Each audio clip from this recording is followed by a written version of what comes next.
Bem-vindo ao canal Emissários Unidos da Luz. Se você gosta dessa história de experiência de quase morte, considere dar um like e se inscrever no canal. Agora vamos começar com a história.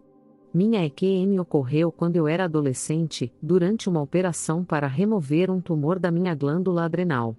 Depois que me administraram a anestesia, de repente me vi flutuando perto do teto, mais abaixo das lâmpadas potentes que iluminavam a sala de cirurgia.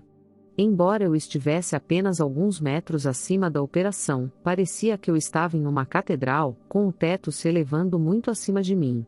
Enquanto pairava sobre a atividade movimentada, observei médicos e até mesmo estudantes de medicina chegando para observar a operação de uma condição rara. Normalmente, tal situação teria me deixado nervoso, mas em meu estado elevado de consciência, permaneci inalterado pela comoção. Naquele estado de paz profunda, olhei para meu corpo, vendo-o como uma máquina que eu havia usado por um tempo para realizar certas tarefas. Com minha consciência elevada, entendi que eu era a integração de múltiplos aspectos se unindo para formar um ser singular e multidimensional, e daquele ponto de vista, eu havia me separado do indivíduo que eu tinha sido pelos últimos 16 anos. Naquele estado superconsciente, eu podia sentir as emoções específicas de cada indivíduo dentro da sala de cirurgia, assim como a antecipação nervosa e a excitação compartilhada por todos. Eu também sabia detalhes sobre o passado das pessoas, e quando me concentrei no cirurgião-chefe, entendi que, apesar de sua vasta experiência, ele havia realizado a operação apenas uma vez antes. Quando a sala de repente ficou envolta em um silêncio tenso, observei o cirurgião-chefe fazer sua incisão, cortando profundamente, mas com precisão, evitando exposição desnecessária ou contato com a glândula adrenal, sabendo que tal contato desencadearia a liberação de uma grande quantidade de hormônios com resultados imprevisíveis. Embora o cirurgião planejasse remover o tumor, eu sabia em meu estado de consciência elevada que ele não estava ciente de quão penetrantemente o tumor havia preenchido a medula e o grau em que havia metástase.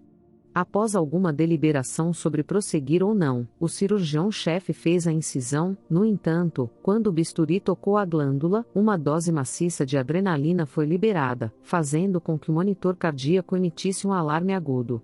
Foi naquele momento que senti uma onda de energia rápida como um raio se expandir para fora enquanto uma onda de pânico tomava conta da sala.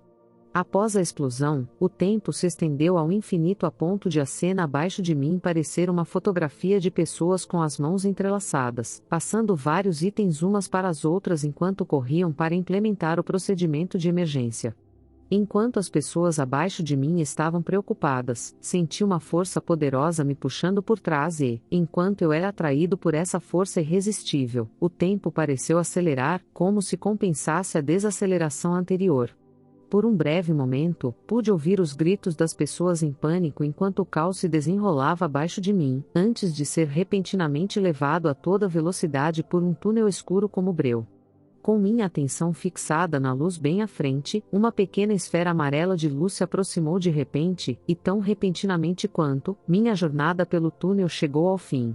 Foi então que comecei a cair, e parecia que eu tinha caído alguma distância antes de parar em um lugar estranho. Naquele lugar, acima e abaixo pareciam relativos à minha orientação, muito parecido com o espaço, e a atmosfera densa e nebulosa parecia brilhar com um tom amarelo leitoso. De repente, 5 seres de luz amarela, de aparência humana, apareceram na minha frente, o líder dos quais parecia ser uma mulher, e cujas características faciais eu conseguia discernir mais claramente quando não tentava focar neles. Irradiando uma energia calorosa e acolhedora enquanto nos comunicávamos telepaticamente, aqueles seres me levaram para um lugar estranho no meio da névoa amarela. Então observei enquanto 3 esferas perfeitas se organizavam para formar um triângulo equilátero, e no meio do triângulo, vi outra esfera muito maior. Perguntei aos seres o que eu estava olhando, mas eles não responderam. Notei que a névoa amarela gradualmente mudou de tom para azul escuro antes de ficar preta, e nessa transformação do dia para a noite, consegui ver as estrelas no céu. Os seres me instruíram a me virar, e quando fiz, fiquei atordoado com quão bonita e surpreendentemente viva a terra parecia à distância. Enquanto eu admirava a terra, centenas de pequenos objetos giratórios apareceram de repente diante de mim. Um tipo desses objetos giratórios parecia feio e ameaçador, sua forma antediluviana ridiculamente distorcida parecia ser montada a partir de um número infinito de partes. Vi dentro e ao redor de orbes que pareciam ser seres vivos lindamente trabalhados, e enquanto focava minha atenção neles, 3 ou 4 tipos desses seres apareceram de repente diante de mim, seres que tinham de 2,5 metros a 3 metros de altura, me observando de algum dispositivo. Quem são vocês? Perguntei a eles. Seus amigos, eles responderam. Os seres então apontaram para a terra, e quando me virei para olhar naquela direção, vi um feixe de luz azul semelhante a um laser passar pela terra antes de continuar sua jornada pelo cosmos. A terra então começou a brilhar com um lindo halo azul, e eu senti uma grande vivacidade emanar dela enquanto os seres da terra irradiavam energias de paz, felicidade e entusiasmo alegre. Foi então que senti o puxão da gravidade da Terra me puxando de volta, para longe dos meus amigos, dos quais mal consegui me despedir. Enquanto voava em direção à Terra em alta velocidade, me vi mais uma vez naquele lugar de névoa amarela, o lugar além do tempo. Meu grupo estava posicionado ao meu lado quando 2 meninos, de 7 e 14 anos, apareceram diante de mim, me dando as boas-vindas. Os meninos então me levaram para outro lugar estranho, que inicialmente parecia um modelo no meio da névoa amarela. O que primeiro parecia um modelo, no entanto, se transformou, ou talvez eu tenha me transformado, de modo que eu pude entrar nele de repente, e assim que o fiz, o modelo e tudo o que ele continha se tornaram bastante reais. De repente, me vi no meio de uma área montanhosa ao lado de um grande lago. Era o início do outono, e nos sentamos na praia para observar a natureza ao nosso redor. Observei as folhas das árvores amarelarem e caírem no chão, enquanto a chuva e o frio deixavam a atmosfera nebulosa. Isso continuou por um longo tempo antes que a chuva parasse e o inverno chegasse. Durante aquele inverno, observei a neve caindo e o lago congelando. O inverno pareceu durar muito tempo, mas finalmente, a água nos riachos começou a fluir novamente, e o gelo no lago começou a estalar ensurdecedoramente quando a primavera chegou. No meio da primavera, vi a natureza florescer, seguida por um verão cujo calor e umidade atraíram enxames de insetos. Os meninos então apontaram para o lado direito do lago, que passava por baixo de uma colina, onde vi um homem muito alto olhando para baixo desanimado enquanto caminhava.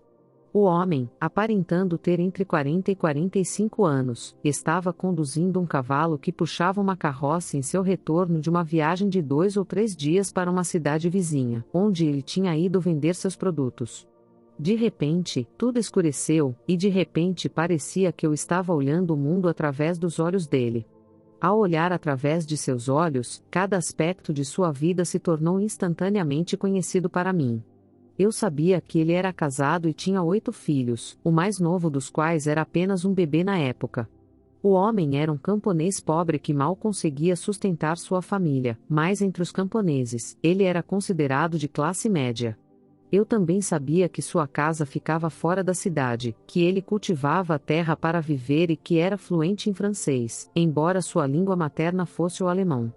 Enquanto o homem estava no topo de uma colina para contemplar o vilarejo cinzento e sombrio de meia-idade no centro do vasto vale diante dele, ele ponderou sobre a cidade e suas estradas estreitas, que estavam profundamente cobertas por uma mistura de lama, resíduos animais e excrementos humanos. Ele também se lembrava de como uma mulher suja e desdentada enfiou algo nojento em seu rosto que ela estava vendendo, e das crianças sujas e sem calças que o encaravam com os olhos arregalados. Enquanto ele abria caminho pela multidão para chegar ao centro da cidade, via através de seus olhos os cidadãos da cidade reunidos na praça da cidade. Os cidadãos estavam reunidos atrás de um cordão de soldados armados, que impediam a multidão de se aproximar da forca no meio da praça da cidade, onde 4 pessoas estavam com laços em volta do pescoço. Enquanto o homem olhava para os rostos daqueles que estavam prestes a serem enforcados, ele percebeu que um deles era seu filho de 14 anos, e eu imediatamente o reconheci como o mais velho dos 2 meninos que me chamaram para entrar no modelo. O homem, ao perceber que um dos condenados era seu filho, soltou um rugido e correu em direção à forca em uma tentativa desesperada de salvá-lo, apenas para ser interceptado por um dos cavaleiros, cuja espada perfurou seu coração, fazendo-o cair e morrer instantaneamente. Enfurecida por seu assassinato, a multidão começou a lutar contra os soldados, e um terrível massacre se seguiu. A esposa do homem, entre as pessoas reunidas, foi então separada de seu filho de 7 anos em uma tentativa de protegê-lo. Um dos soldados, no entanto, ao ver o menino, inexplicavelmente o decapitou. Reconheci aquele garoto de 7 anos como o mais novo dos 2 meninos que me chamaram para entrar no modelo. De repente, me vi em um estado de choque pós-traumático na margem do lago, enquanto as crianças me acalmavam enquanto eu estava sentado ali, chorando e tremendo, relembrando tudo o que havia testemunhado. Finalmente recuperei meus sentidos, e os 2 meninos me ajudaram a me retirar do modelo para me reunir com o grupo de seres de luz que estava me esperando. De repente, a atmosfera ficou escura, e fiquei muito assustado, ainda mais quando notei que os seres de luz estavam começando a entrar em pânico. O que está acontecendo? Gritei repetidamente, perturbado, enquanto meus amigos me olhavam com expressões de horror.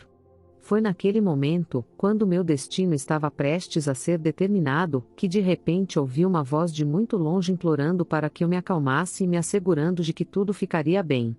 Enquanto eu ouvia a voz e conseguia me acalmar, notei que o ambiente se iluminou novamente e os seres de luz recuperaram a compostura. Na atmosfera iluminada da névoa amarela, as crianças me levaram de lado e tivemos uma conversa sobre as coisas que eu ainda não tinha experimentado na minha vida. Elas me avisaram que eu esqueceria tudo o que conversamos. Então, de repente, me vi de volta à sala de cirurgia, deitada na mesa de operação. Um dos médicos estava costurando o corte na minha pele, mas eu não conseguia me mover ou dizer nada para que soubessem que estava acordada. Senti dor diante dos meus olhos enquanto observava as crianças acenando para mim à distância na névoa amarela. Em breve, nos encontraremos novamente, elas continuavam repetindo. Eu sabia que, mesmo quando criança, eu estava em um lugar muito escuro e desagradável por um longo tempo, um inferno, você poderia chamar isso, devido a uma decisão deletéria tomada em uma vida passada. Eu também sabia que deveria morrer na mesa de operação.